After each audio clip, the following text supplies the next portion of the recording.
the prayer.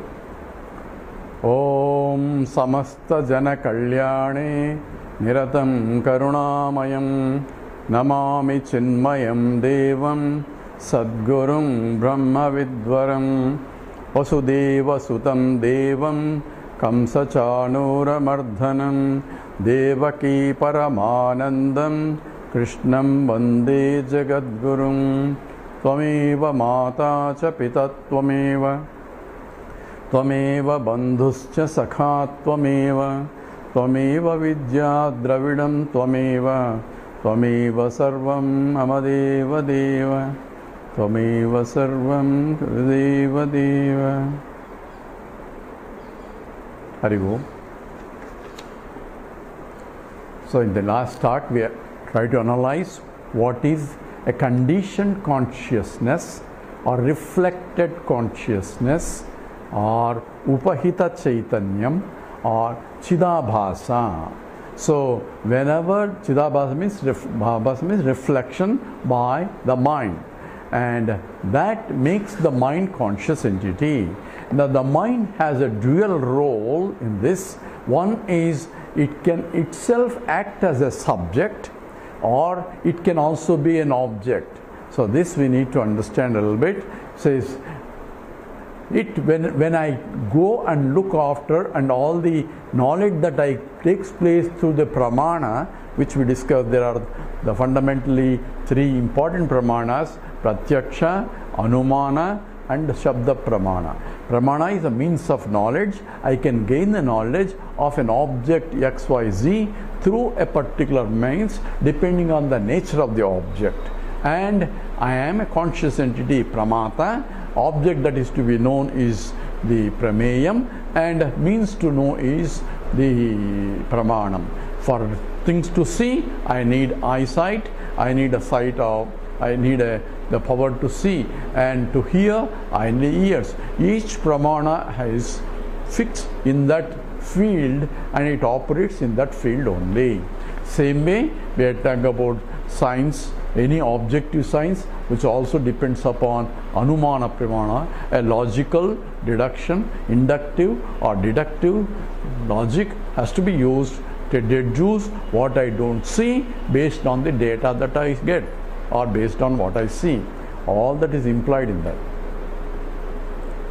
Now in the Vedantic, this one, I need self-realization. And why do I need self-realization?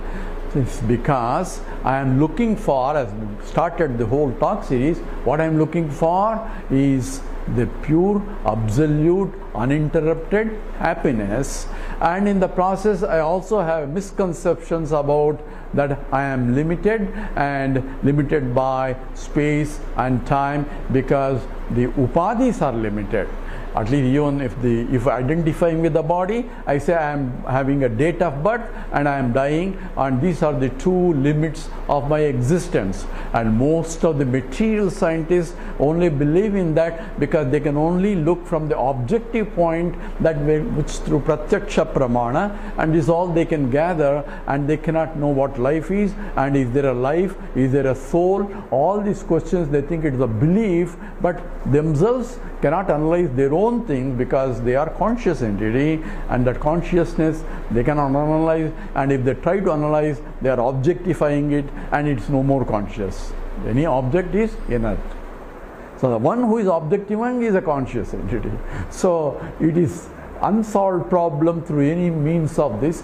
Only Vedanta is said is a Brahman. So why do I need self-realization? I have made three fundamental errors about myself, because I am not only I am self-conscious entity. I think I am only this, and I have opinion about myself. And the first opinion is I am a mortal, I am ignorant, and I am unhappy. And I am trying to solve all these three problems. And the way I am going, Vedanta says you will never solve the problem, because your fundamental assumption about yourself is wrong, and you are trying to solve a problem where there is no problem, and that has become a problem because this is life and life after all. You are trying to solve a problem, an invalid problem, by a process. So self-realization is required only to solve the fundamental human problem that I am longing for. So this is the very essence of life, this is the very purpose of life itself, and that's why I need to know how to realize, and that's why all this anatma analysis is important to find out my true understanding of what is atma or what is self that I am. And for that, the whole process is. Now we are questioning now, how did this reflecting medium came into picture? How is the reflection process? Because we have to assume they are there, but we need to know how. And the science also wants to find out how consciousness arose, or how I became an individual different from other individuals.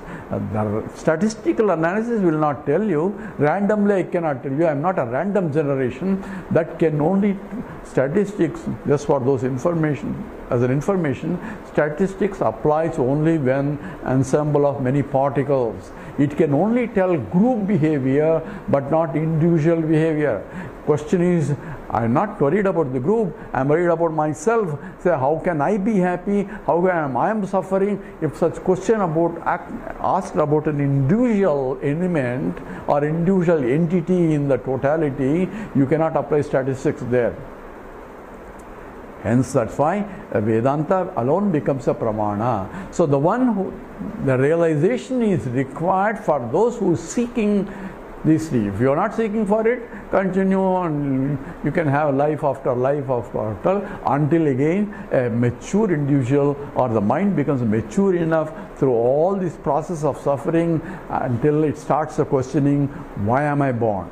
Then only Vedanta. That's why everybody is 99%, everybody is living and being born and dying, and life is going on, and that's what they think is the end of life.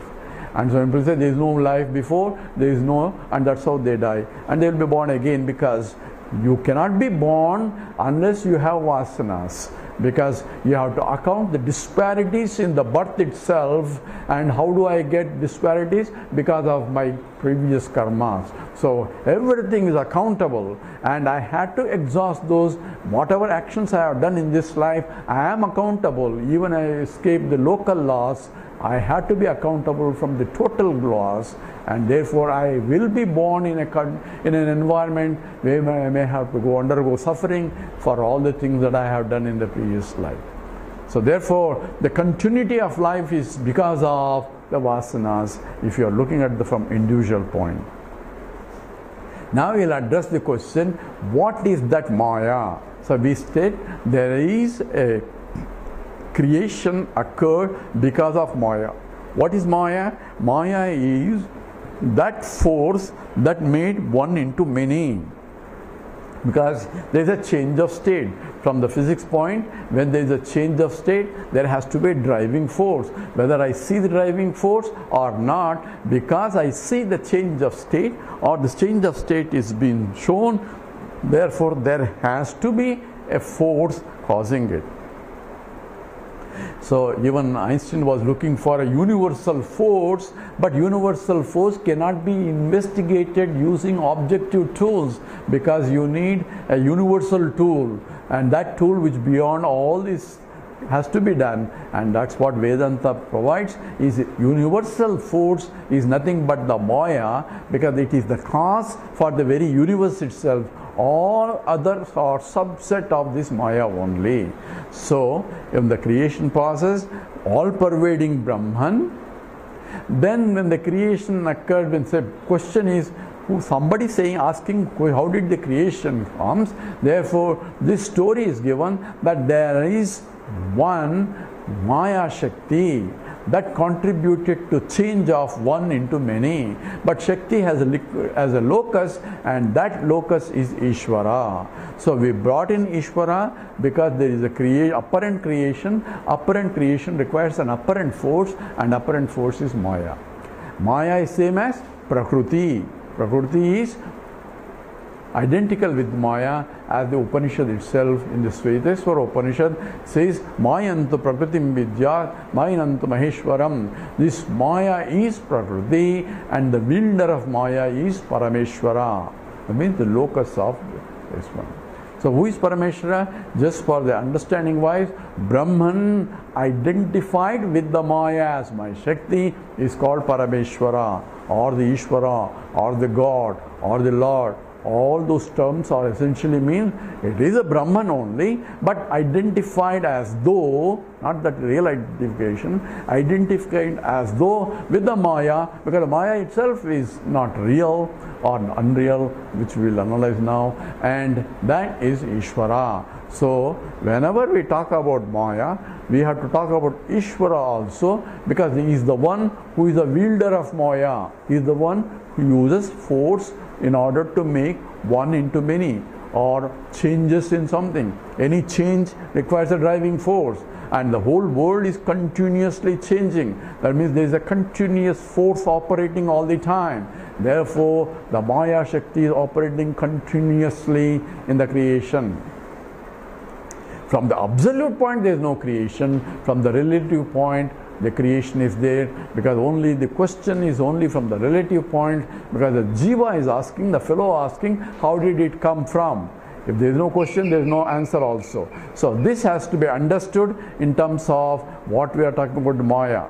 So how is Maya is being essentially addressed now, and in the Viveka Chudamani, all the two beautiful slokas come, that is in the sloka 110, that is 110, and 111 define what exactly is Maya.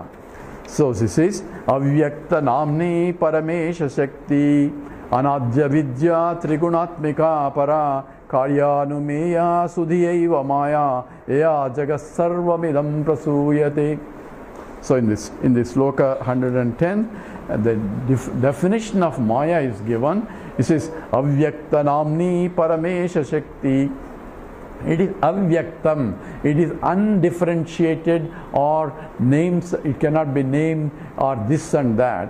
It is avyakta namni, paramesha shakti. It is the force of the Lord. It is the Shakti, power of the Lord Himself, as expressed as the power. Anadya vidya, it is anadi, it is beginningless, and it is essentially avidya. That means it is ignorance. So anadya vidya trigunatmika para, it is of the nature of three gunas, that is the sattva rajas tamo gunas, and it is karya anumeya sudhiyaiva maya jagat sarvam idam prasutite. So karya anumaya, I can deduce it on the basis of the products. So essentially, one becoming many, because I see become many are there, or the world is continuously changing, because nothing is remaining, and whenever there is a change, there has to be a force. That's what the force, Newtonian force is. There is a change of state. So force is required for any change, and that is essentially the Parameshwara Shakti, and that force is Maya. So what is he saying? Avyakta Namni. It cannot be defined that this is Maya, because I do not know what is Maya, but I know the products and the reactants. From that I say there is a driving force, so I define Maya, or define a force by the change of state only. That's how we define, even in physics also, that which caused a change is the force that contributed. I don't know what it is, but this is what it accomplished. Therefore I can define a change by change in the state. And the same way Vedanta approach also says that is Maya. So what is the Maya? Avyaktam, it's a Parameshwara Shakti. It is locus in the Parameshwara, in the Lord. And who is the Lord? It is the Brahman who has the Maya Shakti as his Upadi. Upadi means instrument for him. And it is Anadi, Avidya. It is of the same nature of the Mula Avidya. Avidya means ignorance. So now he is equating here the Maya and Avidya. Maya and Avidya becomes one, as though it is Avidya, Anadi, beginningless Avidya. So the Maya is also beginningless. So therefore, when did the creation occurs? We cannot say when it occurs, because when itself is the concept of time, and time itself is a product of the creation only. So it's beyond the time. therefore it is beginningless. But avidya, therefore it is ignorance, and ignorance can be removed by knowledge. Therefore, when I have gained the real knowledge, then the whole creation itself is only become apparent, and there is no real Maya also is understood. And that's what we'll analyze in the next sloka. And therefore, it is essentially the Maya, Yaya Jagat Sarvam Jagat Idam Sarvam Prasuyate. Idam Sarvam Jagat, the whole entire universe is projected by the Maya. To understand Maya a little bit, we can go to example of our own creation, or how we create in the dream state. So when we go to a dream state, we are talking about the Sukshma Sariram and the Sthula Sariram. The Sthula Sariram is going to go to sleep in the air-conditioned room with all the lights off, completely dark. Then when I go to from a waking state, I glide into the dream state. So it is not by effort I go, because as long as I am doing an effort, I am not slept yet. But when exactly sleep occurs, I won't know, right? So when I enter into the sleep state, then I project a dream, but the dream is my own creation. So if you look at the waking state creation that we went through all the process, and now look at the dream creation, exactly Maya is operating there. The Maya there is emphasized as a Nidra Shakti, or the power of the sleep. And in the power of the sleep, that Maya Shakti has 3 subsequent powers, and in the total Maya also, there is essentially called Avarana Shakti, there is a Vikshepa Shakti, and there is a Jnana Shakti. These 3 aspects are involved. Avarana Shakti is covering Shakti. It covers my real nature. And Vikshepa Shakti is projecting nature, projects into plurality there. And Jnana Shakti removes the Avarana Shakti, can remove depending upon the nature of the knowledge. All these things are involved. So when I go to dream state, from a waking state, Nidra Shakti is like a Maya Shakti, and it has the same process. What is the process? One is essentially Avaranam, means it covers. What is covering? It's covering the understanding that I am a waker who is sleeping in the Dunlop bed in the AC room. So my true nature is covered. That's called Avarana. That means my real nature in the waking state, my real nature is I am Satchidananda Swarupam. I am pure absolute, is covered because of what? By ignorance. Anadi avidya. Avidya is ignorance, is covers as though, because it is like a clouds covering the sun. So clouds as though covering. So how do you know clouds are covering? Because I can see what? That clouds are there and I cannot see the sun. How do you see the clouds? In the sunlight only. In the sunlight, that is the clouds that are produced by the sun only, and that I cannot see the sun now because the clouds are covering the sun.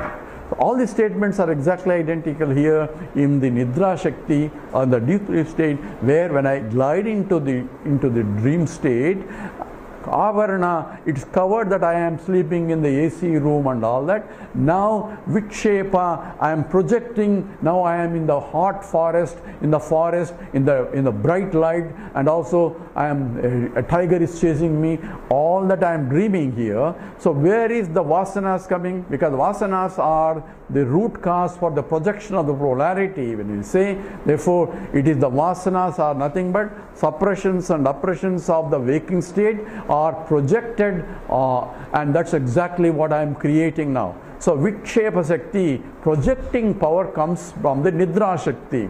So Nidra Shakti has Avarana, a covering of my true nature, and Vikshepa, projecting what's not really there as though it is there. And after creation, there is the pravesham, that means entering into the creation. So I myself created the world, and as though I enter as one of the jivas in the creation itself. And that's exactly what happens in the dream state, where I entered as a dream subject and looking at the dream world and forgetting that it's my own creation, but yet I see the whole creation there separate from me. So that whole, the chara achara, movable, immovable, forest, everything, all panchabhutas, the 5 gross elements and 5 subtle elements, everything is exactly parallel creation, is occurring in the dream state, and forgetting that it's my own, because I forget, because of avarana, I forgot that I am only sleeping in the AC room. I am now suffering in the hot sun in the forest. All that is essentially identical here. So what was the force? Nidra Shakti has one, Avarana Shakti covering, Vikshepa Shakti projecting, and also Jnana Shakti, and that is also we'll discuss later. In the same way, Maya in the outside has the 3 aspects of involved. One is the Avarana Shakti, the covering my true nature, and Vikshepa Shakti projecting the whole power of creation. And this whole power is creation is done by the total mind, and that's what is called Ishvara. So Ishvara is Parameshvara Shakti. With the Maya, he is building the whole creation, and that's essentially what the definition here is. Avyakta Namni Paramesha Shakti Anadi Avidya Trigunatmika para. It is of the nature of 3 gunas. So Prakriti has Sattva, Rajas, Tamo gunas. That we will be discussing slowly. And Kaya Anumeya, it is deduced, the Maya is deduced by the products. So the change in the state helps me that there is a force that causing contribution of the force, and that is what essentially Maya. And here the change in the state is Jagat. Jagat is Jayate Gacchate, that keeps continuously changing, is Jagat. Idam Prasuyate, it's as though projected, and all this is part of the Maya. And we go to the next sloka where Maya is further defined, where it is neither real nor unreal, and what is real, what's unreal, and what is mithya has to be understood also. With this we'll stop here. Om Purnamada Purnamidam Purnat Purnamudachyate Purnasya Purnamadaya Purnameva Vasishyate. Om Shanti Shanti Shanti. Harihi Om Sri Gurubhyo Namaha. Harihi Om.